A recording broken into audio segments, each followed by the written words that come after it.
What will change the course of world economics? Well, the trade wars is still quite a recent phenomenon. It only started in March, and it started with baby steps. The steel tariffs and things have fanned out, I guess, but actually not everywhere.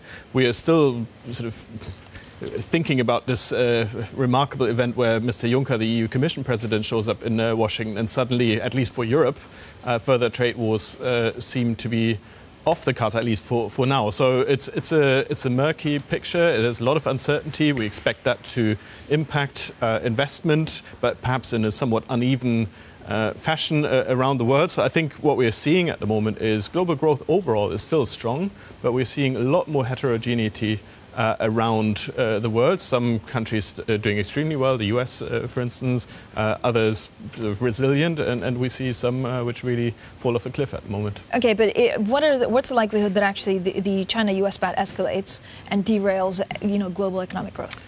Well, from a European perspective, at least, I think the US-China conflict is the most important one. If you look at industrial indicators for Europe, they're very much driven by the Chinese cycle. They have been. This is a relatively new phenomenon, actually. If you look at the 2000s, for instance, you see hardly any correlation between Chinese indicators and European ones.